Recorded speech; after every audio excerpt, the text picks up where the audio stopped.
When Land of the Giants premiered in 1968, American television was quietly redefining the meaning of spectacle. Color broadcasting had become the norm, audiences were increasingly sophisticated, and science fiction was no longer content with cardboard sets and childish wonder. This series arrived at a moment when television wanted to feel cinematic, ambitious, and strangely unsettling. At first glance, the premise seemed almost playful. A commercial spacecraft crashes on a planet where everything is 12 times larger than normal. Yet, beneath that simple idea, lay a production that was far more calculated, risky, and at times deeply conflicted about what kind of show it truly wanted to be. The visual shock of the series did not come from optical tricks or post-production wizardry, but from something far more tangible. The Giants' world was built, quite literally, by enlarging reality itself. Furniture, telephones, guns, food, everyday objects were constructed at massive scale, often by the same craftsmen who had worked on feature films rather than television shows. This choice was expensive, slow, and physically demanding, but it gave the series a texture that no matte painting could replicate. Actors were not pretending to be small. They were surrounded by overwhelming size, and their performances subtly absorbed that tension. Even today, those sets retain a weight and authenticity that many later productions failed to match. Behind this ambition stood Irwin Allen, a producer whose reputation was already legendary. He was known as the Master of Disaster, a title earned through his fascination with catastrophe, scale, and survival. Land of the Giants was conceived not as a children's fantasy, but as a serious survival drama, echoing Cold War anxieties about being powerless in a hostile world. The idea of ordinary Americans stranded in a civilization that treats them as curiosities or threats reflected a quiet fear of losing control, a theme that resonated strongly at the end of the 1,960 seconds. Yet this seriousness was not universally embraced within the production. Network executives worried constantly about tone. Was this science fiction for adults or adventure for families? That tension explains many of the show's odd creative decisions. Early episodes lean heavily into suspense and paranoia, portraying the Giants as unpredictable and often cruel. Later episodes soften the antagonism, introducing Giants who are sympathetic, even friendly. This shift was not artistic indecision, but a response to ratings data, sponsor concerns, and the belief that younger viewers needed clearer moral signposts. One of the most fascinating aspects of the series is how it handled scale in storytelling. Writers were forced to rethink simple actions. A chase scene could not rely on speed alone. Hiding beneath a table leg or escaping through a drainpipe became moments of existential danger. A dropped object could be a death sentence. Even silence was amplified. The sound design emphasized echoes, heavy footsteps, and the oppressive presence of giant machinery, reinforcing the idea that the environment itself was an enemy. The actors faced challenges rarely discussed in interviews. Performers spent long hours interacting with props rather than people, often required to convey fear or urgency while staring at empty space that would later be occupied by a giant hand or face. This demanded a level of imagination more commonly associated with theater than television. It also created a physical strain, as many scenes required crouching, climbing, or remaining motionless for extended periods to sell the illusion of scale. Costume design played an equally subtle role. The crew members' uniforms were deliberately neutral, avoiding bold patterns that might visually clash with oversized surroundings. In contrast, the Giants' clothing was often exaggerated in texture and color, not to emphasize fashion, but to ensure that fabrics read clearly at scale. A wrinkle in a sleeve or the shine of a button became storytelling tools, reminding the viewer that these beings belonged to a different physical reality. Not everything about the production was smooth. The enormous sets consumed studio space at an alarming rate, forcing constant compromises. Entire environments had to be dismantled and rebuilt to accommodate new scripts, leading to continuity errors that attentive viewers still notice today. A door might change design between episodes, or a familiar object suddenly appear larger or smaller than before. Rather than mistakes, these inconsistencies reveal the logistical nightmare of sustaining such a concept on a weekly schedule. There was also a quiet philosophical struggle within the writing. Land of the Giants repeatedly asked whether intelligence and morality are tied to size or power. Giants are technologically advanced, yet often ethically primitive. The human characters, though physically insignificant, rely on cooperation, ingenuity, and restraint. This inversion was intentional, reflecting contemporary debates about American power abroad and the fear that technological dominance did not guarantee moral superiority. Censorship concerns further shaped the series. Violence had to be implied rather than shown, leading to creative framing choices. A giant weapon might fire off screen, or a character's fate would be suggested through reaction shots rather than explicit action. These limitations pushed directors toward suggestion and atmosphere, techniques more aligned with classic cinema than modern television. Even the show's pacing was unusual for its time. Episodes often lingered on moments of tension, allowing silence and stillness to stretch uncomfortably. This was a deliberate rejection of the rapid-fire editing becoming popular elsewhere. The creators trusted their audience to sit with unease, to feel the weight of being watched, hunted, or studied like an insect under glass. What makes Land of the Giants endure is not just its premise, but its willingness to commit fully to an idea that television was not yet prepared to support. It stands as a bridge between the innocence of early science fiction and the darker, more introspective stories that would follow in the 1,970 seconds. Every oversized prop, every cautious footstep, every glance upward reinforces a single, unsettling question. What happens when humanity is no longer the measure of the world? In that question lies the series' quiet power and its lasting relevance. As the series settled into its identity, the concept of scale began to influence not only the visuals, but the psychology of every story. Land of the Giants gradually transformed size into a moral instrument. The giants were not merely larger humans, they represented a society accustomed to dominance. Their casual cruelty often stemmed not from malice, but from indifference, a far more unsettling trait. Humans were specimens, labor, curiosities, sometimes pests. This dynamic allowed the show to explore power without speeches or slogans, letting everyday interactions reveal the imbalance. The production design quietly reinforced this idea. Giant interiors were intentionally sterile, almost bureaucratic, with smooth surfaces and rigid geometry. This was not accidental. The designers wanted the giant civilization to feel efficient, yet emotionally cold, contrasting with the improvisational warmth of the human survivors. Even when humans found temporary shelter, it was usually in forgotten corners of this immense world. Storage rooms, waste areas, or abandoned structures, visual metaphors for how little space they occupied in the giant's social order. One of the series' strangest creative decisions involved technology. Giant devices often looked familiar yet operated differently, suggesting an alternate technological evolution. Televisions, computers, and weapons mirrored American designs of the late 1,960 seconds, scaled up but also simplified. This reflected a deliberate choice to keep the giants recognizable rather than alien. The fear came not from the unknown, but from the unsettling realization that this society was disturbingly similar to our own, just bigger and less concerned with consequences. Behind the scenes, this familiarity served practical purposes. Reusing design language from contemporary technology reduced costs and allowed faster construction. But it also anchored the series in a believable future, avoiding the whimsical excesses of earlier science fiction. The giants' world felt plausible, a parallel civilization that could logically exist if evolution had taken a slightly different turn. The writing staff, many of whom had backgrounds in military dramas and crime shows, brought a grounded sensibility to the scripts. Survival was treated as a discipline rather than an adventure. Food shortages, injuries, and exhaustion were recurring themes, even when not explicitly mentioned. Characters rarely celebrated victories. They endured them.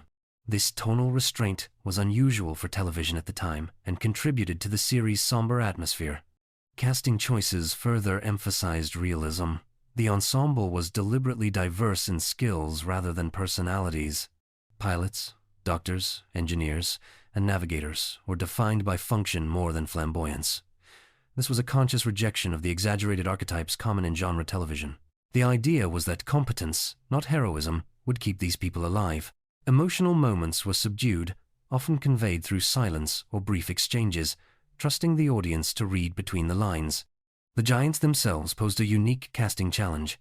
Actors were chosen not for menace alone, but for their ability to convey authority with minimal movement. Large gestures would have undermined the illusion of scale. Subtle expressions, measured speech, and deliberate pacing sold the idea that these beings operated on a different physical rhythm. Many performers later noted that playing a giant required restraint rather than exaggeration, an inversion of typical genre acting.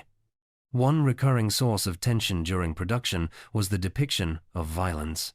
Network standards demanded restraint, yet the premise almost required brutality. Being stepped on, crushed, or captured was an ever-present threat. Directors responded with implication rather than depiction. Shadows, sound effects, and reaction shots became tools of suggestion. A giant foot descending just out of frame could be more terrifying than any explicit image, tapping into the viewer's imagination. Music played a crucial role in sustaining this tension. The score avoided triumphant themes, favoring low, sustained tones and sparse motifs. Silence was used strategically, allowing ambient sounds to dominate.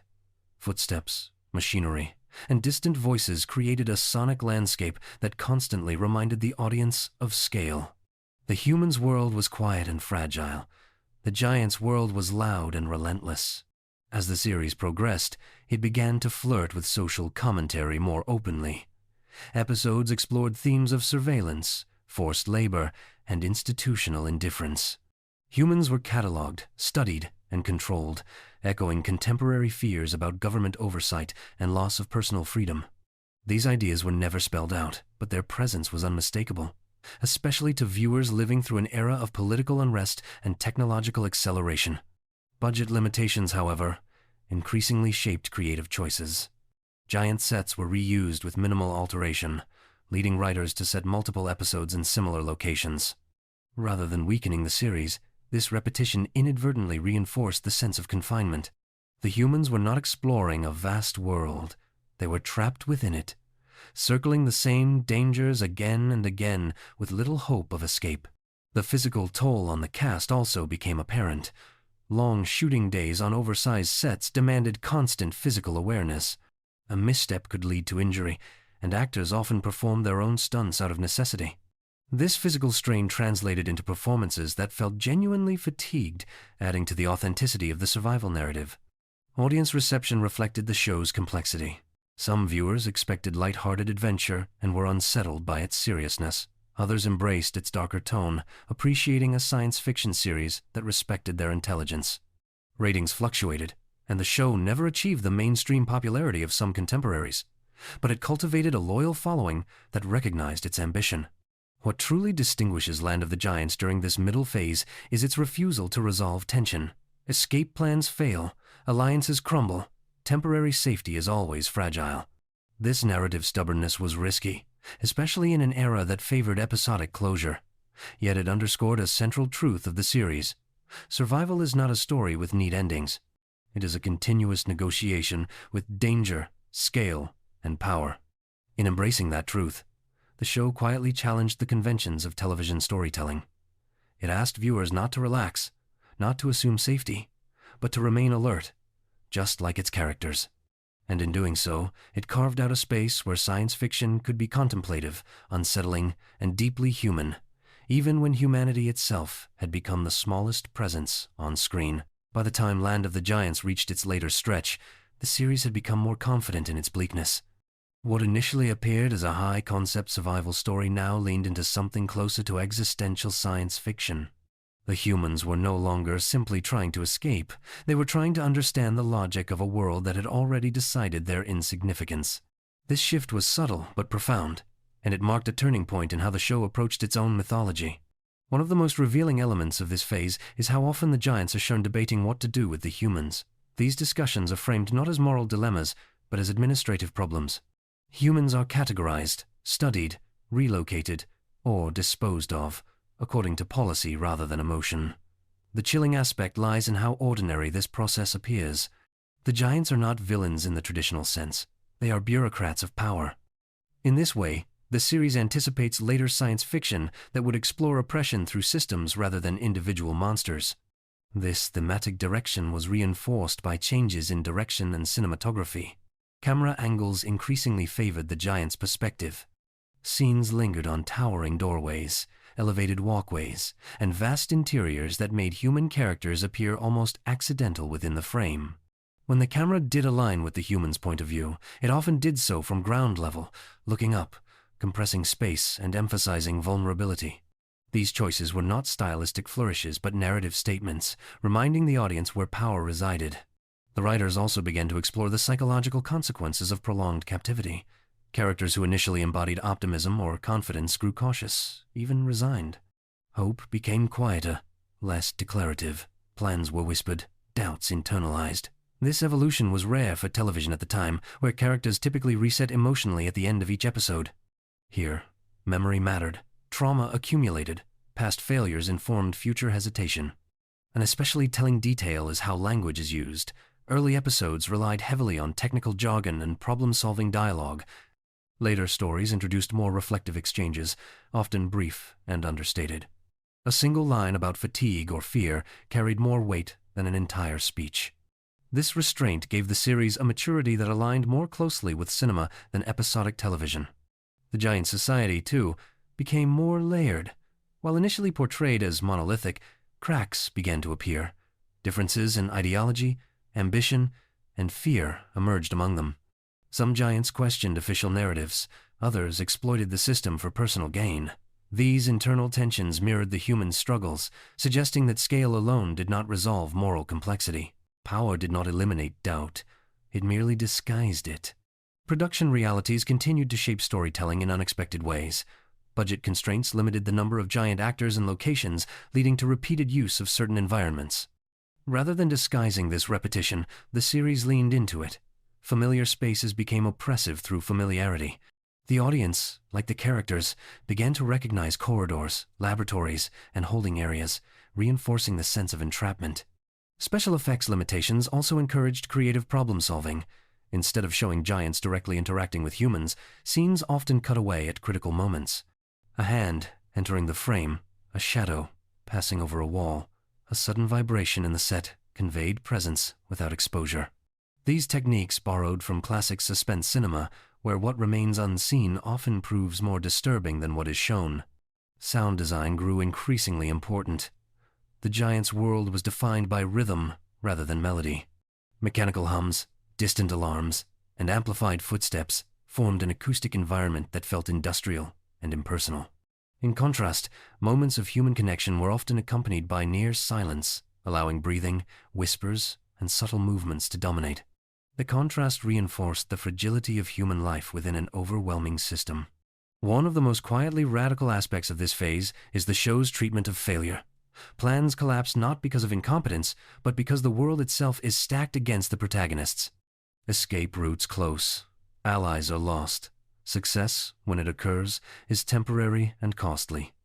This refusal to reward effort with guaranteed progress challenged the comforting assumptions of television storytelling and aligned more closely with the uncertainty of real-world survival. The cultural context of the late 1960 seconds looms large over these choices. Audiences were grappling with distrust in institutions, anxiety about technological power, and a growing sense that traditional narratives of progress were incomplete. Land of the Giants absorbed these tensions without overt commentary. Its message was embedded in structure rather than dialogue. The human struggle was not against a single enemy, but against a civilization that no longer noticed them. Even the notion of return, a central motivation early in the series, began to lose its clarity. Home became an idea rather than a destination. Characters spoke less about where they came from and more about immediate survival. This erosion of nostalgia was significant. It suggested that prolonged displacement reshapes identity, a theme that would later become central to more modern science fiction. Performances during this period reflect that shift. Actors adopted more restrained physicality, conserving energy, moving with caution. Fear was no longer explosive. It was controlled, internalized. This evolution made the characters feel older, not in years, but in experience. They carried the weight of what they had seen, and the audience was invited to carry it with them. What emerges from this phase is a series increasingly comfortable with discomfort. It does not rush to reassure or resolve. Instead, it asks the viewer to sit with uncertainty, to recognize the limits of ingenuity when confronted with overwhelming structure. In doing so, Land of the Giants transcends its premise and becomes a meditation on scale, power, and endurance. By embracing ambiguity and emotional continuity, the show carved out a space that television rarely occupied at the time. It trusted its audience to engage with complexity, to notice nuance, and to accept that survival stories do not always offer clear victories. This trust is perhaps its greatest legacy.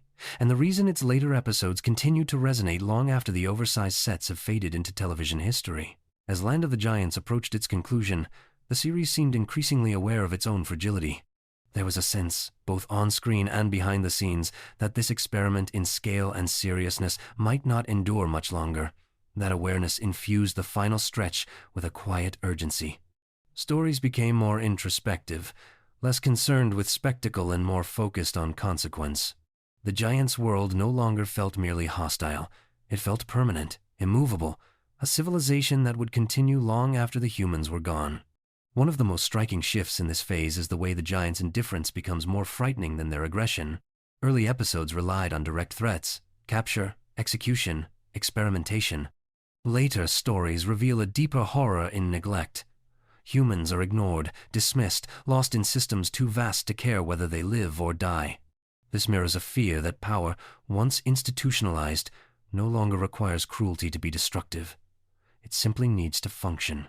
This thematic evolution coincided with subtle changes in visual language. Lighting grew flatter and colder, draining warmth from interiors.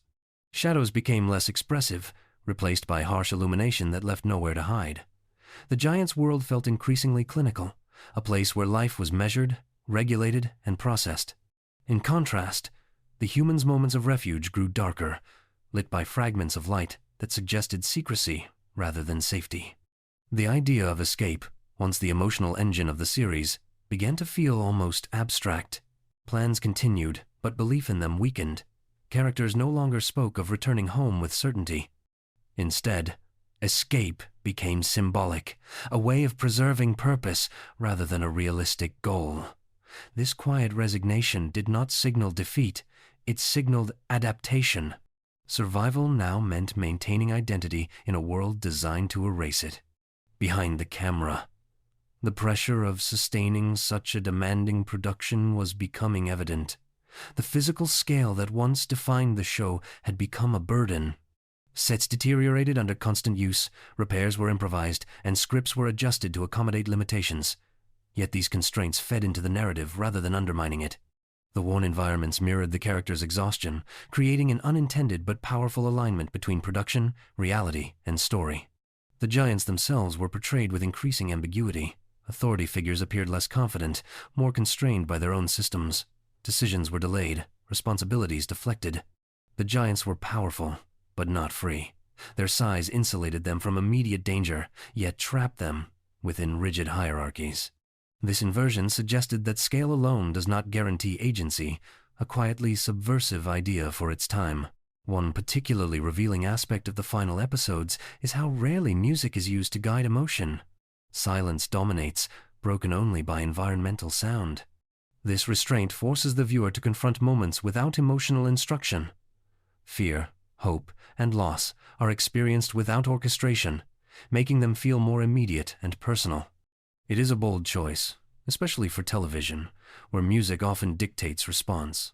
The performances during this period are marked by economy. Actors communicate through glances, pauses, and minimal movement. There is no room for grand gestures in a world where any sudden action could attract lethal attention. This discipline gives the characters a sense of lived-in realism. They are no longer adventurers. They are survivors, shaped by routine and caution. The show's treatment of morality also reaches its most nuanced point. Humans make compromises that would have seemed unthinkable earlier. Alliances with questionable giants, sacrifices of resources, moments of selfishness appear not as betrayals of character, but as consequences of prolonged desperation. The series refuses to judge these choices overtly, trusting the audience to understand the cost of endurance. Culturally, Land of the Giants ends at a moment when television itself was changing. Audiences were beginning to demand complexity, yet networks remained cautious.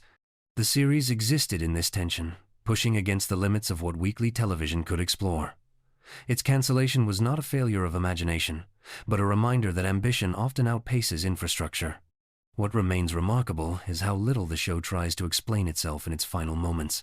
There are no grand revelations, no definitive answers about the giant's origins or the human's ultimate fate. The story resists closure. This refusal feels intentional, aligning with the series' core philosophy. Some situations are not resolved, they are endured. In retrospect, Land of the Giants can be seen as a transitional work, bridging the optimism of early science fiction and the introspection that would define the genre in the following decades. It dared to present a world where intelligence did not guarantee safety, where ingenuity did not promise escape, and where scale itself was a form of destiny.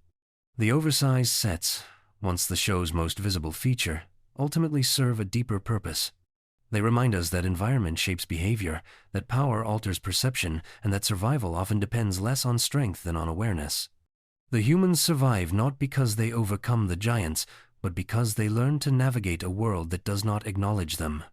This is why Land of the Giants endures, not as a curiosity of television history, but as a quiet, unsettling meditation on power and proportion. It invites the viewer to imagine what it means to be small, not just physically, but socially and morally, and to ask whether significance is measured by size or by the ability to persist. Long after the final episode fades, that question lingers, heavy and unresolved, much like the footsteps of giants echoing through a world that was never meant to be kind to those who walk beneath them.